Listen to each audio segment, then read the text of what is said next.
Hello दोस्तों, how are you? कैसे हो आप सब? आज हम बीएड सेकेंड ईयर का थर्ड पेपर पढ़ेंगे। पेपर का नाम है समावेशी विद्यालय का सर्जन, है ना, क्रिएटिव एंड इंक्लूसिव स्कूल। ठीक है, इसके मैं ऑब्जेक्टिव टाइप क्वेश्चन करा रहा हूँ, है ना। तो आगे भी ऐसे ही क्वेश्चन देखने के लिए मेरे चैनल को पहले ही सब्सक्राइब करो, जिससे मैं जो भी वीडियो बनाऊँ आपको सबसे पहले उसका नोटिफिकेशन प्राप्त हो जाए। तो देखते हैं अपन। ये वेरी इंपॉर्टेंट क्वेश्चन है, एग्जाम में पक्का आएंगे। ठीक है, देखो एक बार। नंबर 1 है संवेगात्मक विशिष्ट बालक है। नंबर 1 प्रतिभाशाली बालक, नंबर 2 मंदबुद्धि बालक, नंबर 3 पिछड़ा बालक, नंबर 4 बाल अपराधी बालक। तो इसमें सही आंसर है द बाल अपराधी बालक। दूसरा आता है कुशाग्र बुद्धि अथवा प्रतिभाशाली बालक वह है जो निरंतर किसी भी उचित कार्य क्षेत्र में अपनी अद्भुत कार्य कुशलता अथवा प्रवीणता का परिचय देता है। यह कथन किसका है? तो इसका सही आंसर है हैविंगन हर्ट्स का। अगला क्वेश्चन है निम्नलिखित में से कौन सा विशिष्ट बालकों का एक प्रकार है? नंबर ए आता है शारीरिक रूप से असक्षम बालक, बे आता है औसत बुद्धि लब्धि वाले बालक, से आता है प्रतिभाशाली बालक, और ते आता है मंद बुद्धि बालक। तो सही आंसर इसका है बे औसत बुद्धि लब्धि वाले बालक। अगला क्वेश्चन है बाल अपराध उपचार की मनोवैज्ञानिक विधि नहीं है। नंबर ए आता है मनोविश्लेषण, बे आता है मनोअभियन, से आता है खेल द्वारा चिकित्सा, और दे आता है परीक्षण। तो सही आंसर क्या है? परीक्षण। अगला क्वेश्चन है कौन से बालक को घर के लिए विशेष कार्य दिए जाने चाहिए? तो इसका आंसर है पहला प्रतिभाशाली बालक को, बे आता है पिछड़े बालक को, से आता है मानसिक रूप से पिछड़े बालक को, और द आता है समस्यात्मक बालक को। तो सही आंसर क्या है? ए प्रतिभाशाली बालक को। अगला क्वेश्चन है वंचित बालकों का निम्न में से कौन सा प्रकार है? ए आता है सामाजिक रूप से वंचित बालक, बे आता है आर्थिक रूप से वंचित बालक, से आता है शैक्षणिक रूप से वंचित बालक, और द आता है उपयोग सभी। तो सही आंसर क्या है इसका? द उपयोग सभी। ये सभी बालक क्या होते हैं? वंचित बालकों में आते हैं। कौन कौन से? सामाजिक रूप से वंचित बालक, आर्थिक रूप से वंचित बालक, शैक्षणिक रूप से वंचित बालक। अगला क्वेश्चन है निम्नलिखित में से कौन सी शारीरिक रूप से अक्षम बालक की एक विशेषता नहीं है? तो पहला आता है हीन भावना, नंबर 2 आता है आत्मविश्वास में कमी, नंबर से आता है अच्छा सामाजिक समायोजन, और द आता है संवेगात्मक असंतुलित। तो सही आंसर क्या है? से तो अच्छा सामाजिक समायोजन। अगला क्वेश्चन है अनुसूचित जाति के एक निम्न वर्गीय ग्रामीण परिवार में जन्मा बालक होता है। नंबर ए आर्थिक रूप से वंचित बालक, शैक्षणिक रूप से वंचित बालक, से आता है सामाजिक रूप से वंचित बालक, और द आता है इनमें से इन इन सभी रूपों से वंचित बालक। तो सही है इन सभी रूपों से वंचित बालक। अगला क्वेश्चन है समस्यात्मक बालक है।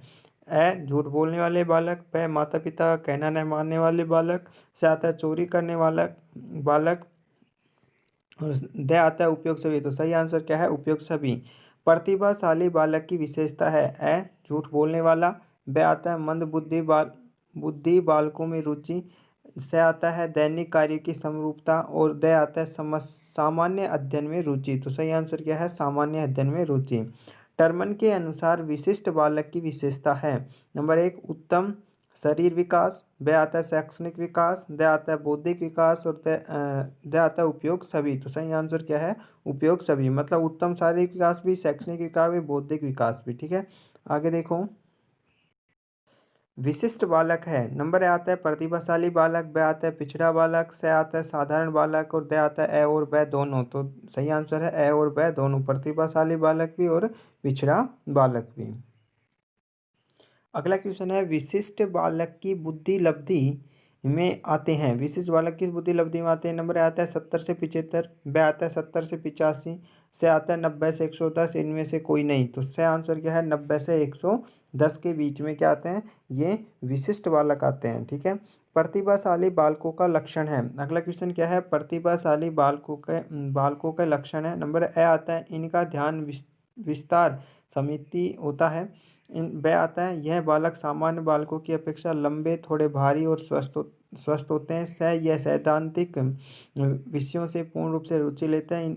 द आता है उपयोग में से कोई नहीं। तो सही आंसर क्या है? यह सैद्धांतिक विषय विषय में पूर्ण रूप से रुचि लेते हैं। अगला क्वेश्चन आता है प्रतिभाशाली बालक की बुद्धि लब्धि होती है। नंबर ए आता है 110 से 120, बी आता है 130 से 170, से आता है 140 से 160 और द आता है 110 से 140। सही आंसर क्या है? से है ना, 140 से 160। ठीक है। अगले क्वेश्चन है पिछड़े बालक के लक्षण हैं। अगला क्वेश्चन क्या है? पिछड़े बालक के लक्षण है। नंबर ए आता है सामाजिक अभियोजन की क्षमता की कमी। से ब आता है सीखने की क्षमता में कमी। द आता है परिपक्वता की गति में शिथिलन और द आता है उपयोग सभी। तो सही आंसर क्या है इसका? उपयोग सभी। अगला क्वेश्चन है शारीरिक दृष्टि से पिछड़े बालक होते हैं। नंबर ए आता है अपंग व अंधे, ब आता है अर्ध बधिर और से आता है दोष युक्त वाणी से वाले और द आता है उपयोग सभी। तो सही आंसर क्या है? उपयोग सभी। अगला क्वेश्चन है यह बालक चिड़चिड़े स्वभाव के होते हैं। ए आता है दृष्टि दोष वाले बालक, ब आता है श्रवण दोष वाले बालक, से आता है वाणी दोष वाले बालक और द आता है इनमें से कोई नहीं। तो सही आंसर क्या है? से वाणी दोष वाले बालक। अगला क्वेश्चन है स्वर्ण शक्ति कम होने का कारण है। स्वर्ण शक्ति कम होने का कारण है। इसमें पहला आता है कान के मध्य भाग में घाव होना, ब आता है मवाद भर जाने के कारण, से आता है अधिक कैल्शियम जमा होने के कारण और द आता है उपयोग सभी। तो सही आंसर क्या है? उपयोग सभी। स्वर्ण बाधित के वर्गीकरणों का आधार होता है। नंबर ए आता है बुद्धि लब्धि, ब आता है शैक्षणिक उपलब्धि, द आता है डेसिबल अंक और इनमें से कोई नहीं। द तो सही आंसर क्या है? डेसिबल। श्रवण किससे मापते हैं? डेसिबल में। अगला क्वेश्चन है स्वर्ण बाधित के वर्ग होते हैं। ए आता है गंभीर रूप से बाधित, ब आता है कम बाधित, से आता है मंद बाधित और द आता है उपयोग सभी। तो सही आंसर क्या है? उपयोग सभी। अगला क्वेश्चन है दृष्टि बाधित बालक ज्ञान अर्जित करते हैं श्रवण इंद्रियों से, स्पर्श इंद्रियों से, ए और ब दोनों, इनमें से कोई नहीं। ए और ब दोनों सही आंसर है इसका। आगे देखो वाणी बाधिर। अगला क्वेश्चन है वाणी बाधिर बालकों का संबंध होता है। नंबर है भाषा बाधिर से, ब आता है अधिगमन असमर्थी से आता है श्रवण बाधिर से और द आता है उपयोग सभी। तो सही आंसर क्या है इसका? उपयोग सभी। अगला क्वेश्चन है 27 वाणी बाधिर का मुख्य कारण होता है। नंबर आता है मनोवैज्ञानिक, ब आता है जैविक, से आता है श्रवण हास और द आता है उपयोग सभी। तो सही आंसर क्या है? उपयोग सभी। अगला क्वेश्चन है अस्थि बाधितों हेतु आरक्षण का प्रावधान है। नंबर आता है 2%, नंबर 4 पे आता है 4%, नंबर 3 आता है 3% और नंबर द पे आता है इनमें से कोई नहीं। तो सही आंसर है इनमें से कोई नहीं।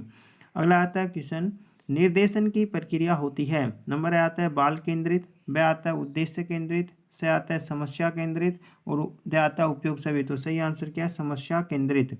अगला क्वेश्चन है निर्देशन एक ऐसी प्रक्रिया है जो व्यक्ति के समायोजन की समस्याओं में सहायता प्रदान करती है। यह परिभाषा किसने दी थी? तो ए आता है प्रोटेक्टर ने, व आता है गुड ने, से आता है जोन्स ने और द आता है कुप्पुस्वामी ने। तो सही आंसर क्या है? कुप्पुस्वामी ने। अगला क्वेश्चन है निर्देशन प्रक्रिया का उद्देश्य होता है। ए आता है व्यक्ति का विकास, ब आता है सामाजिकरण, द आता है नागरिकता का विकास और द आता है उपयोग सभी। तो इसका सही आंसर क्या है? उपयोग सभी। आगे देखो अगला क्वेश्चन है निर्देशन में किन माध्यमों का प्रयोग किया जाता है। नंबर 1 आता है औपचारिक, ब आता है अनौपचारिक, से आता है औपचारिक अनौपचारिक और द आता है इनमें से कोई नहीं। तो सही आंसर क्या है? अनौपचारिक। किसमें? निर्देशन में। अगला क्वेश्चन है निर्देशन की व्याख्या की जाती है। निर्देशन की व्याख्या की जाती है। पहले आता है समस्या की जानकारी हेतु, ब आता है सहायता करने हेतु, से आता है अनुकरण करने हेतु और द आता है उपयोग सभी। तो सही आंसर क्या है? उपयोग सभी। अगला क्वेश्चन है निर्देशन एक सहायक विधि है। नंबर आता है शिक्षण की, नंबर आता है अनुदेशन की, नंबर से आता है प्रशिक्षण की और द आता है इनमें से कोई नहीं। तो सही आंसर क्या है? द इनमें से कोई नहीं। अगला क्वेश्चन है 48 निर्देशन का क्या अर्थ है। नंबर 1 का आदेश देना, ब आता है निर्देश देना, से आता है सहायता करना और द आता है निर्णय देना। तो सही आंसर क्या है? सहायता करना। अगला क्वेश्चन है निर्देशन के प्रकार हैं। नंबर 1 आता है व्यवसायिक निर्देशन, ब आता है शैक्षणिक निर्देशन, द से आता है व्यक्तिगत निर्देशन, द आता है उपयोग सभी। तो सही आंसर क्या है? उपयोग सभी। अगला क्वेश्चन है निर्देशन होता है। नंबर ए व्यक्ति केंद्रित, ब समस्या केंद्रित, से शिक्षण केंद्रित, द इनमें से कोई नहीं। तो सही आंसर क्या है? ए व्यक्ति केंद्रित। क्या आंसर है इसका? व्यक्ति केंद्रित। अगला क्वेश्चन है निरीक्षण का मुख्य उद्देश्य होता है। नंबर ए आता है कार्यकलापों का आकलन, बे आता है शिक्षणों का अच्छा बनाना, इससे आता है सुधार हेतु परामर्श देना, और दे आता है उपयोग सभी। तो सही आंसर क्या है इसका, उपयोग सभी।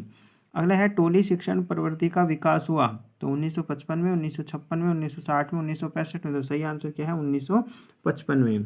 आगे देखो, समावेशी समावेशी शिक्षा निम्न में से किसके किसके लिए है। तो इसका सही आंसर है मतलब उपयोग सभी के लिए, विशिष्ट बालक के लिए भी है, मलिन मस्ती में रहने वाले बालक भी है, गलियों में घूमने वाले बालक भी। तो इसका सही आंसर है उपयोग सभी। अगला क्वेश्चन है निम्नलिखित समावेशी शिक्षा में एक सहयोगात्मक सेवा नहीं है। तो पहला आता है निर्देशन परामर्श में, वह आता है मनोचिकित्सा एवं मनोवैज्ञानिकों की सहभागिता में, से आता है पुलिस विभाग की सेवाओं में, दे आता है अभिभावकों एवं सामुदायिक सेवाओं में। तो सही आंसर है पुलिस विभाग की सेवाओं में।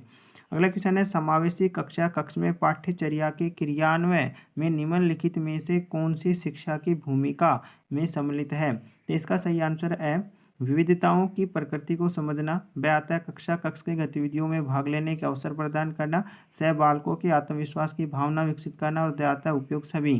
तो ये सही आंसर है उपयोग सभी। आप मेरे चैनल पर नए हो तो चैनल को सब्सक्राइब कर लें, जिससे आने वाले वीडियो आपको सबसे पहले प्राप्त हो जाए। मैं बीएड की और भी वीडियो बनाऊंगा ऑब्जेक्टिव टाइप क्वेश्चन के, तो मैं चाहता हूँ आपको सबसे पहले प्राप्त हो, अपने दोस्तों को भी शेयर करना जिससे उनको भी प्रॉफिट हो।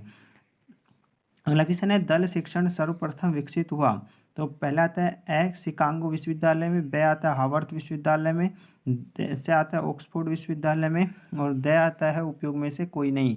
तो सही आंसर क्या है, बे हार्वर्ड विश्वविद्यालय में। तो आज के लिए इतना ही था। सो थैंक्स, जय हिंद, वंदे मातरम। इसका मैं नया वीडियो लेके आऊँगा अभी।